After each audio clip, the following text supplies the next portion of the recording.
കൊച്ചിയിൽ പ്രവർത്തിക്കുന്ന സിറോ മലബാർ സഭ അംഗങ്ങൾക്ക് നിയമസഭാ സീറ്റുകൾ ഉറപ്പാക്കണമെന്ന് കോൺഗ്രസിനോട് കത്തോലിക്ക കോൺഗ്രസ്. സിറോ മലബാർ സമുദായ അംഗങ്ങളുടെ നിയമസഭാ സീറ്റുകളിലേക്കും മന്ത്രിസഭയിലേക്കും പ്രാതിനിധ്യം കേരള കോൺഗ്രസിന്റെ അക്കൗണ്ടിൽ മാത്രം ഒതുക്കുന്നത് അംഗീകരിക്കാനാവില്ലെന്നും കത്തോലിക്ക കോൺഗ്രസ് വ്യക്തമാക്കുന്നു. News Malayalam exclusive.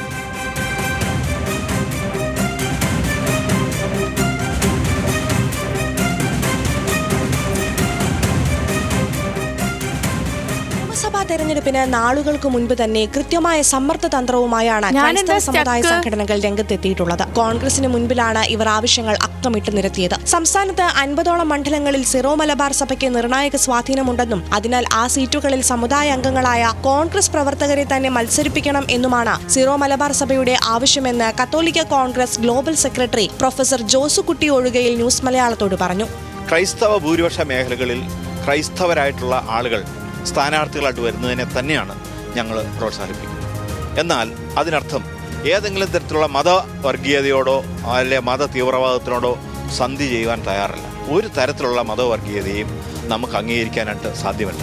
അത്തരം നിലപാടുകളിൽ നിന്ന് പിന്നോട്ട് പോവുകയാണ് കേരളത്തിൻ്റെ ഭാവിക്ക് നല്ലത് എന്നുകൊണ്ടാണ് മതവർഗീയതയെ അംഗീകരിക്കാനാവില്ല എന്ന് വളരെ ശക്തമായിട്ട് തന്നെ പറയുന്നത്. നിലവിലെ KPCC പ്രസിഡന്റ് സണ്ണി ജോസഫ് അടക്കമുള്ള കോൺഗ്രസ് നേതാക്കന്മാർക്ക് സീറ്റ് ഉറപ്പിക്കാനുള്ള സമ്മർദ്ദവും കത്തോലിക്ക കോൺഗ്രസിന്റെ ഭാഗത്തു നിന്നുണ്ട്.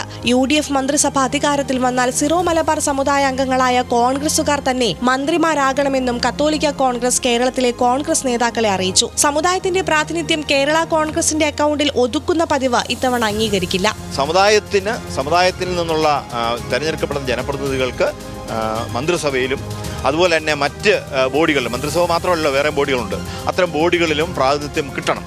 അത് ഈ ബഹുസ്വര സമൂഹത്തിൽ എല്ലാവർക്കും തുല്യ പരിഗണന കിട്ടും എന്ന് ഉറപ്പുവരുത്തുന്നതിനുള്ള ഒരു സംവിധാനമായിട്ടാണ് അതിനെ കാണേണ്ടത്. അല്ലാതെ അനർഹമായ എന്തെങ്കിലും പിടിച്ചു വാങ്ങുന്നതിനല്ല, മറിച്ച് തുല്യമായി എല്ലാവർക്കും കിട്ടുന്നുവെന്ന് ഉറപ്പുവരുത്തുന്നതിനാണ്. LDFിനോട് ലത്തീൻ കത്തോലിക്ക സമുദായത്തെ പോലെ സീറോ മലബാർ സമുദായത്തിനും കടുത്ത എതിർപ്പുണ്ടെന്ന് കത്തോലിക്ക കോൺഗ്രസ് ഭാരവാഹികൾ വ്യക്തമാക്കി. JB കോശി കമ്മീഷൻ റിപ്പോർട്ട് പരസ്യപ്പെടുത്തണമെന്നടക്കം സമുദായത്തിന്റെ ആവശ്യങ്ങളോട് സർക്കാർ പുറം തിരിഞ്ഞു നിന്നു. തെരഞ്ഞെടുപ്പ് പടിവാതിക്കലെത്തിയതോടെ അധ്യാപക നിയമനത്തിലെ അപാകതകൾ ഒഴിവാക്കി ഉത്തരവിറക്കിയത് ആ നിലയിൽ മാത്രമേ കാണാൻ കഴിയൂ എന്നും സമുദായ നേതാക്കൾ പറഞ്ഞു. നമ്മൾ മുന്നോട്ട് വെച്ചിട്ടുള്ള പ്രധാനപ്പെട്ട പ്രശ്നങ്ങളിൽ ഇപ്പോൾ ഏറ്റവും അവസാന നിമിഷത്തെ ഒരു ഉത്തരവ് മാത്രമാണ് വന്നിരിക്കുന്നത്. ബാക്കി വിഷയങ്ങളൊക്കെ ഇനി പരിഹരിക്കപ്പെടാനായിട്ട് കിടക്കുകയാണ്.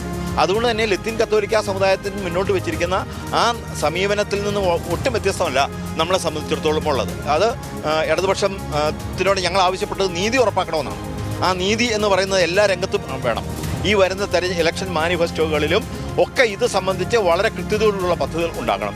ഈ തെരഞ്ഞെടുപ്പ് കാലത്ത് മാത്രം ചില കാര്യങ്ങളായിട്ട് മുന്നോട്ട് വരുന്നതിനോടും നമുക്ക് ഒട്ടും യോജിപ്പില്ല. അത് ആ തെരഞ്ഞെടുപ്പിൽ 10 വോട്ട് മേടിക്കുന്നതിനുള്ള ഒരു തന്ത്രമായിട്ട് മാത്രമേ അത് കാണാൻ കഴിയൂ. ഈ വിഷയത്തിൽ കത്തോലിക്ക സഭയ്ക്കൊപ്പം നിൽക്കുന്ന നിലപാട് സ്വീകരിക്കാനാണ് കഴിഞ്ഞ ദിവസം സിറോ മലബാർ സഭ ആസ്ഥാനമായ മൗണ്ട് സെന്റ് തോമസിൽ ചേർന്ന കത്തോലിക്ക കോൺഗ്രസ് ഗ്ലോബൽ ഭാരവാഹികളുടെ യോഗത്തിന്റെ തീരുമാനം. മാർച്ച് 13, 14 തീയതികളിൽ കണ്ണൂരിൽ നടക്കുന്ന കത്തോലിക്ക കോൺഗ്രസിന്റെ വാർഷിക സമ്മേളനത്തിൽ രാഷ്ട്രീയ നിലപാട് ഔദ്യോഗികമായി പ്രഖ്യാപിക്കും. ന്യൂസ് മലയാളം, കൊച്ചി.